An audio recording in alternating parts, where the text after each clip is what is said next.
रोज कुएं से पानी भरना, शिवजी को चढ़ाना, जल पीना। साधु संत यही क्रम पूजन पाठ का करते। उसी कुएं में एक मेंढक रहता था। वो संतों का सानिध्य करता, रोज संतों का दर्शन करता, संतों का प्रवचन सुनता। एक दिन संत ऋषिजन गुरुजन आते, साधुजन आते। उसके पहले एक सांप, पानी में बहुत जहरीला सांप पानी में गिर गया, मर गया। उसका जो विष था वो पानी में उसने उगल दिया। मेंढक ने देख लिया कि इसमें सांप गया है और वो सांप ने विष उगल दिया। अब मेंढक करे तो करे क्या, उसने इंतजार करा कि संत आएंगे तब उनके सामने मैं पानी में गिर जाऊंगा तो संत कम से कम इस पानी को लेकर नहीं जाएंगे। संत जैसे ही आए, साधुजन जैसे ही आए, मेंढक पानी में कूद गया तो जहर का पानी था, उसमें मेंढक मर गया, शरीर नीला पड़ गया। संतों ने कहा इस पानी में मेंढक पड़ा है और पड़ते से ही मर गया है। थोड़ी देर बाद संतों ने उस मेंढक को बाहर निकाला तो देखा कि वो मेंढक नीला पड़ गया था जहर के कारण। सांप के जहर से वो मेंढक नीला पड़ गया। तब उनको लगा इस मेंढक ने अपने प्राणों को हमारे लिए त्यागा है। ध्यान लगाकर देखा कि आखिर कारण क्या था, तो उन्होंने ध्यान लगाकर देखा कि वो सांप जहर उगल दिया था पानी में, पानी पूरा जहरीला हो गया था। इसी पानी से शिवजी का स्नान होता था, इसी पानी से संत पानी पीते थे। मेंढक ने हमारे लिए प्राणों को त्यागा। संतों ने मेंढक के ऊपर अपना हाथ की छत्र छाया कर और मेंढक के ऊपर छत्र छाया कर कहा इस मेंढक को जीवित होना है। हमारा तप बल, हमने जो पूजन सेवा अर्चना करी उसका बल सामने आया। मेंढक जीवित हुआ तो संतों ने उसको मनुष्य की वाणी दे दी। मेंढक मनुष्य की वाणी में बोलता है, पानी में जहर गिर गया था इसलिए मैं उसमें जाकर अपने प्राणों को त्याग दिया, मुझे क्षमा करना। आप जो जहर का पानी शंकर जी को चढ़ाते मुझे अच्छा नहीं लगता। ये जहरीला पानी आप भगवान को चढ़ाएं, ये हमें अच्छा नहीं लगेगा। आप लोगों को मालूम होगा इस व्यासपीठ से कई जगह पर हम लोगों ने कहा निर्माल्य विसर्जन की गाड़ियां चलाओ, निर्माल्य विसर्जन की गाड़ियां चलाओ, जिससे नदी, तालाब, बावड़ी, कुएं शुद्ध हो। हम जो निर्माल्य अपने घर में बचता है, जो फूल पत्ती बचती है, उसको पानी में डाल देते हैं, पानी दूषित होता चले जाता है। पानी दूषित होता चले जाता है तो वो पानी हम भगवान को कैसे चढ़ाएं, क्योंकि वो जहरीला बनते चले जाता है, उसका आचमन कैसे कर सकते।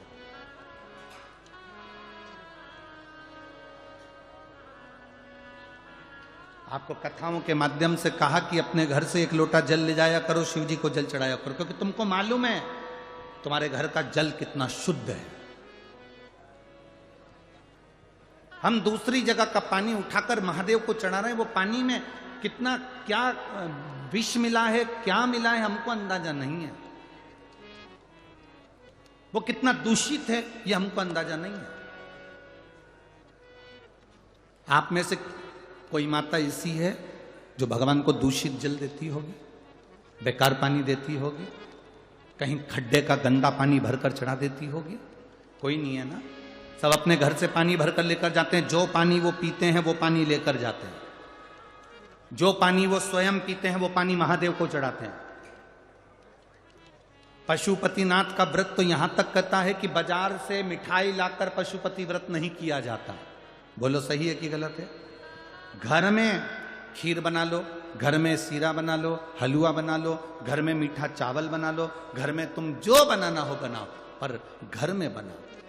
इतना शिव जी की पूजन में शुद्धता का ध्यान स्मरण रहता है।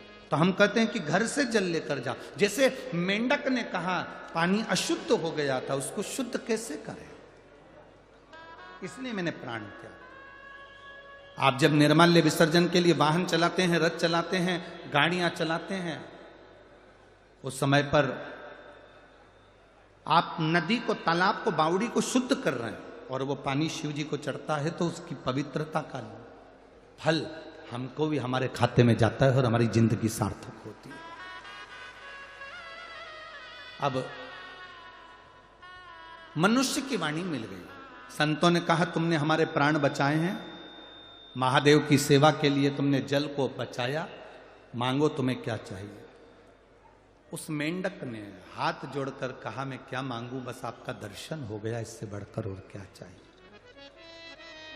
इससे बढ़कर और क्या चाहिए। आप अपना घर छोड़ छोड़ कर दूर दूर से आके यहां धूलिया नगर में शिव महापुराण की कथा सुन रहे हो। कोई नासिक में कथा होगी तो कथा सुनने के लिए नासिक वाले वहां पहुंचेंगे। मां गोदावरी के तट पर कुंभ का जहां मेला भराता है पंचवटी में, जिस नासिक में साधु संत सन्यासी तपस्वी साधक उपासक 33 कोटि देवी देवता, जिस नासिक में, जिस पंचवटी में स्वयं राम गोदावरी का स्नान करने के लिए तरसते हैं, ऐसी पंचवटी में हमें शिव पुराण की कथा गंगा रूपी मिल जाए, इससे बढ़कर और क्या चाहिए।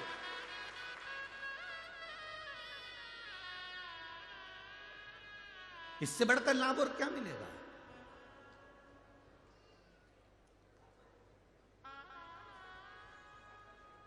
महाराज शिव महापुराण की कथा कह रहे, भगवान शंकर की कथा वर्णन कर रहे, शिव कथा कर रहे।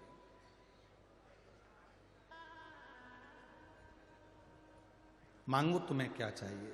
मेंढक ने कहा मैं नहीं मांग सकता, क्या मांगो। गुरु की दृष्टि पड़ जाए, संत की दृष्टि पड़ जाए, उससे ज्यादा सुख और क्या चाहिए।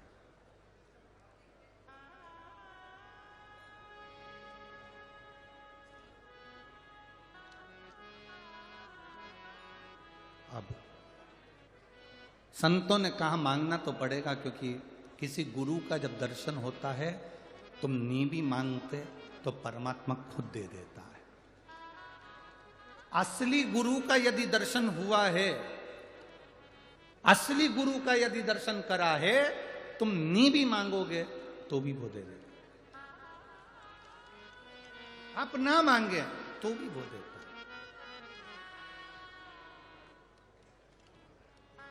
किसी सतगुरु का यदि दर्शन हो, उस समय पर यदि आप हाथ जोड़कर भी अपने दिल की बात केवल गुरु को, सतगुरु अगर है, कोई छल नहीं, कोई दिखावा नहीं, कोई प्रपंच नहीं, कोई ढोंग नहीं, सतगुरु अगर कोई है, उसको देखकर आपने हाथ जोड़कर भी प्रार्थना कर कर कह दिया,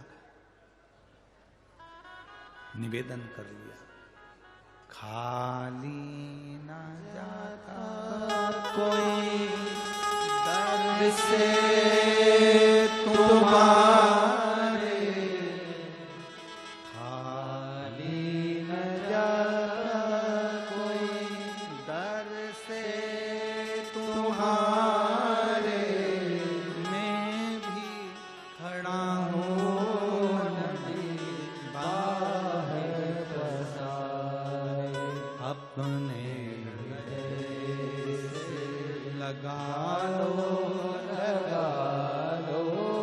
गिरा जा रहा हूँ, उठा दो, असली गुरु का यदि दर्शन हो जाए और आपने हाथ जोड़ बाबा से प्रार्थना भी कर ली तो बाबा दे दे। मेंढक के मन की बात संतों ने पूछी, मेंढक आखिरी में बोला, आखिरी में बोला, मुझे पार्वती जैसा सुंदर बना दो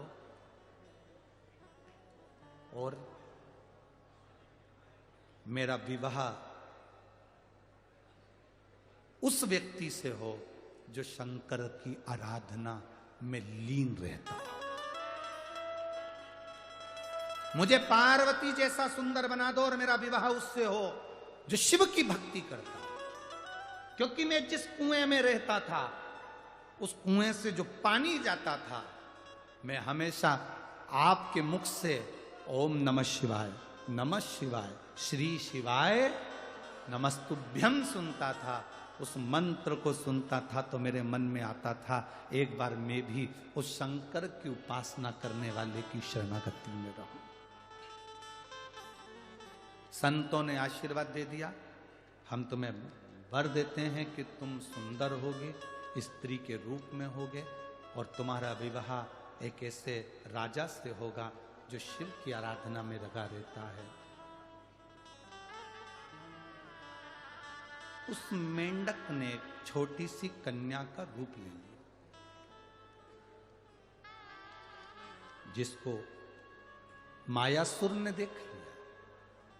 मायासुर की संतान नहीं थी तो उस कन्या को ले आया। कन्या का ध्यान लगाकर एक दिन मायासुर बैठा था कि यह कन्या किसकी है, तो उसके ध्यान में आया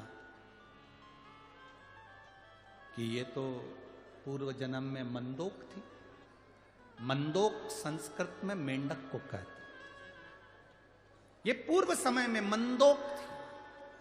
मंदोक को संस्कृत में, मेंढक को संस्कृत में मंदोक कहा गया, ये मंदोक। तो मायासुर ने, मैदानव ने अपनी बेटी का नाम मंदोक, जो मेंढक को कहा जाता था, उसको मंदोदरी रख दिया। क्या नाम रखा? मंदोदरी। वो मंदोदरी का विवाह शंकर भगवान की आराधना करने वाले लंकाधिपति रावण से हो गया, जो शिव की आराधना में डूबा, जो शिव की भक्ति में डूबा हुआ। भगवान शंकर की आराधना में जो हर पल, हर घड़ी, हर क्षण निश्चित रूप से डूबा रहता है, वो शिव की आराधना करने वाले से इसका विवाह।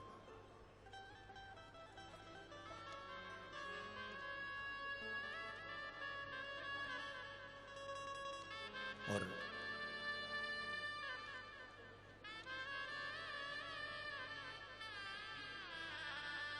वो रावण की भक्ति थी। मंदोदरी कई बार रावण को समझाती थी कि तुम शंकर की आराधना करते हो, तुम समझो नहीं। रावण के पास में वैभव बहुत था, धन बहुत था, सत्ता बहुत थी, संपदा बहुत थी, बस एक कमी थी रावण के पास।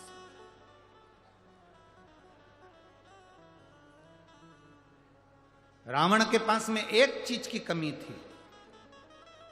क्या कमी थी रावण के पास में?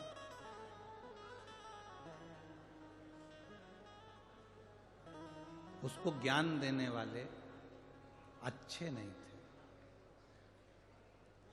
राम जी के पास में ना धन था युद्ध के समय पर, ना हाथी था, ना घोड़ा था, ना रथ था। युद्ध के समय पर राम जी के पास में सुंदर वस्त्र भी नहीं थे, राम जी के पास में बहुत सारे शस्त्र भी नहीं थे, पर राम जी के पास में सबसे बड़ी चीज थी, उनको ज्ञान देने वाले अच्छे थे। जिसके जीवन में ज्ञान देने वाला अच्छा है, वो कंगाल होने पर भी करोड़पति बन जाता है। और जिसके पास में ज्ञान देने वाले श्रेष्ठ नहीं है, वो करोड़पति होकर भी रोड पर रह जाता है। रावण करोड़पति था, धनपति था, सत्तापति था, संतान, वैभव सब कुछ था, और रावण के पास में ज्ञान देने वाले नहीं थे। जब रावण ने पूछा सभा में बैठकर, राम जी सेना लेकर आ रहे हैं बंदरों की, मेरे सभासद, मुझे ज्ञान देने वाले जितने भी बैठे थे विद्वान, उनसे पूछा मेरे लिए आज्ञा करो कि राम सेना लेकर आ रहे हैं तो क्या करना पड़ेगा। तो इतने में जितने बैठे थे ज्ञान देने वाले वो सब खड़े हो गए। उन्होंने कहा आन दो, ऐसे एरे तेरे बंदरों को तो अपन सब निचोड़ के खा जाएंगे। ज्ञान देने वालों को ज्ञान देना था कि राम जी के पास में एक दूत भेजिए और बुलाओ, सीता वापिस करो। ये गलत है किसी की स्त्री को अपने यहां रखना। पर ज्ञान देने वालों ने ज्ञान नहीं दिया, उल्टा रावण को भड़का दिया। कई कई लोग ऐसे होते हैं जब बहुत विषम परिस्थिति होती है राजनीतिक उठापटक में या प्रशासनिक उठापटक में, लोग बहुत सारे ज्ञान देने आ जाते हैं। अरे वो तुम्हारे लिए ऐसा बोल रहा था, वो तुम्हारे लिए वैसा बोल रहा था, उसने ऐसा कर दिया, उसने वैसा कर दिया। उफान मत लाना दूध में, रत्ती भर का भी। जितनी नम्रता से जिंदगी जी सकते हो उतनी नम्रता से चलना। रावण को ज्ञान देने वाले श्रेष्ठ नहीं थे, इसलिए रावण का पूरा कुल डूब गया। राम जी के पास में ज्ञान देने वाले थे। उन्होंने पूछा ये समुद्र रास्ता नहीं दे रहा, क्या करें? तो किसी ने कहा कि एक काम करो, समुद्र के लिए बाण छोड़ देते हैं। भगवान इतने में जामवंत बोला, इतने में हनुमान जी बोले, क्यों छोड़ना, बाण छोड़ेंगे समुद्र के जीव मर जाएंगे, रहने दो। शंकर जी की पूजन करते हैं, शंकर जी जो आज्ञा देंगे वो करेंगे। शिव जी की स्थापना करी, रामेश्वर धाम की स्थापना करी, पूजन चालू करी। पूजन करिए तो भगवान शंकर ने ज्ञान दिया, तुम्हारे पास में नल नील हैं, राम नाम लिख के पत्थर फेंकेंगे, वो तैर जाएंगे, पार उतर जाओगे। सहज